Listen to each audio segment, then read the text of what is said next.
शिवां शान्तिकरीं ब्रह्माणीं ब्रह्मणो प्रियं सर्वलोको प्रणेतिं च प्रणमामि सदाम्बिकं मङ्गलां शोभनं शुद्धं। দেবী সুক্তমে দেবী বলছেন, আমার দ্বারাই এই সমস্ত লোক সংসার জীবিত আছে, অন্নগ্রহণ এবং শ্রবণাদি করছে। আমাকে যে অবহেলা করে সে বিনষ্ট হয়। এই শক্তিশালী মহামায়ার ঐন্দ্রজালেই আমরা আবদ্ধ। একমাত্র তিনি চাইলেই মুক্তি অথবা ভুক্তি দুই হয়।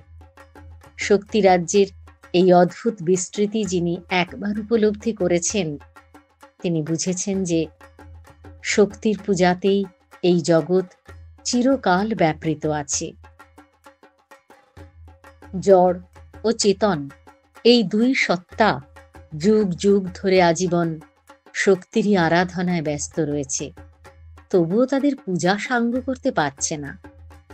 আবার যদি ধরা যায় যে পারবে, তবে তা কেবলমাত্র একমাত্র সেই শক্তির সহায়তাতেই।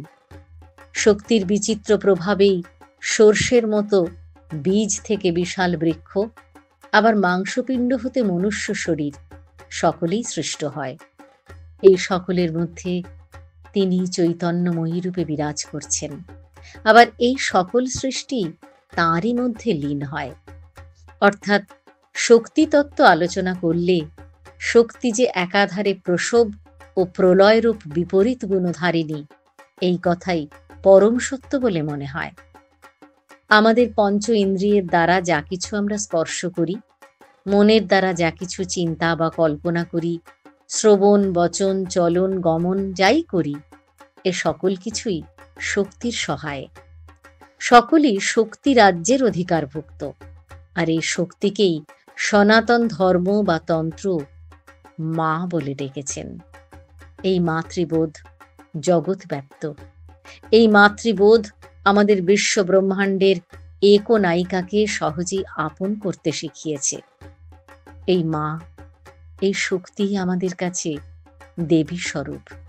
তিনি পরম ব্রহ্মময়ী, সচ্চিদানন্দময়ী, আনন্দ ঘন সাক্ষাৎ শক্তি বিগ্রহ রূপিণী।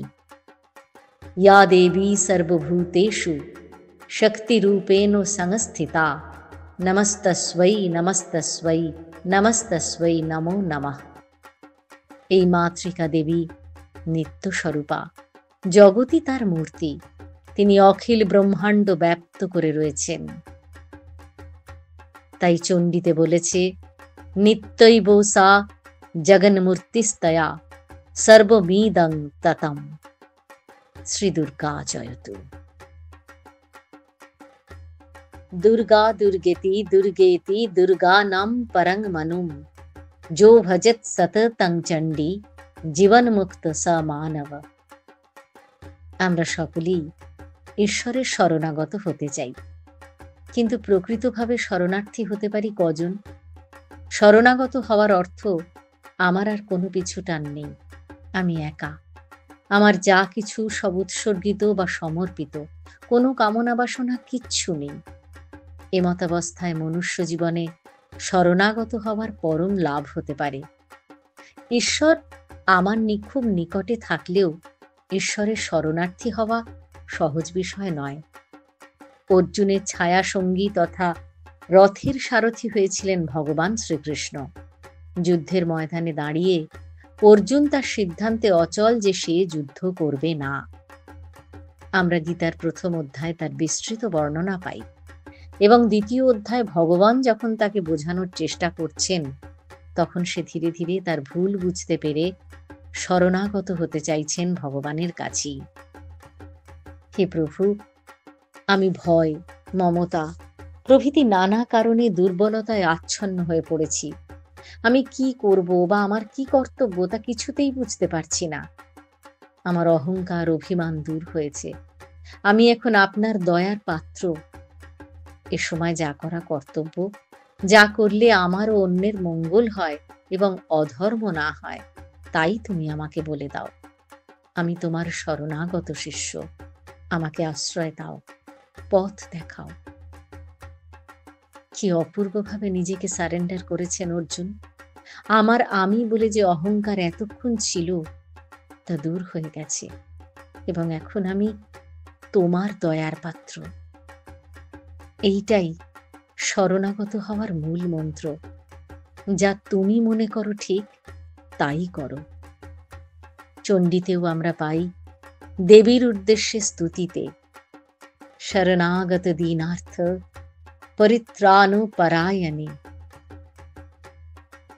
বলছেন, হে দেবী, আমি তোমার শরণাগত, আমি দীন হতে দীন, আমাকে তুমি পরিত্রাণ করো।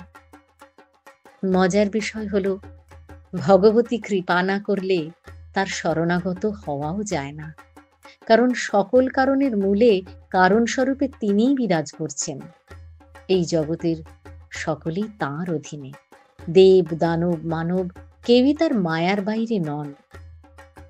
রবীন্দ্রনাথ তার গানে লিখেছেন, তাহারে আরতি করে চন্দ্র তপন, দেব মানব বন্দে চরণ, আশ্বিন সেই বিশ্ব শরণ, তাঁর জগত মন্দিরে।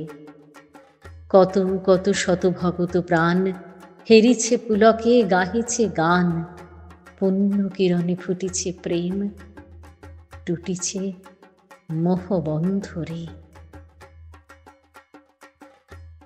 শ্রীমদ্ভগবদ্ গীতায় অর্জুন বলছেন, তুমি সমস্ত জীবের পরম পূজ্য পরমেশ্বর ভগবান, তাই আমি তোমাকে দণ্ডবৎ প্রণাম করে তোমার কৃপা ভিক্ষা করছি।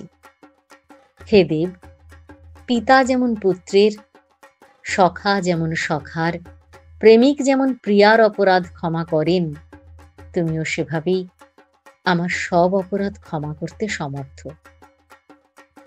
কি সুন্দর একটা কথা বলছেন অর্জুন।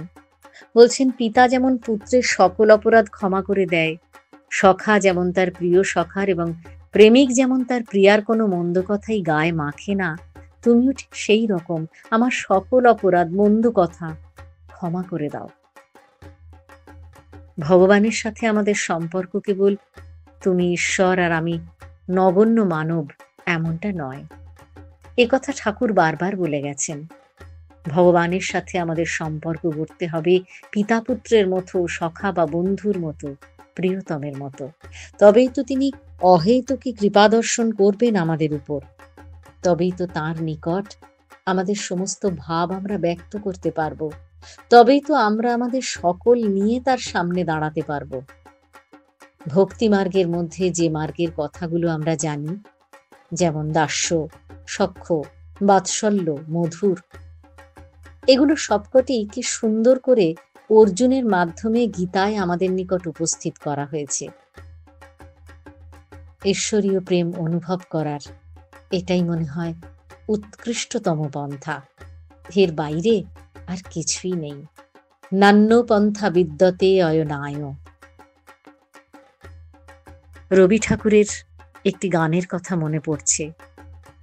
চিত্ত মাঝে দিবা রাত, আদেশ তব দেহনাথ, তোমার কর্মে রাখো বিশ্ব দুয়ারে, কর ছিন্ন মোহপাশ, সকল লুব্ধ আশ লোক ভয়, দূর করি দাও দাও।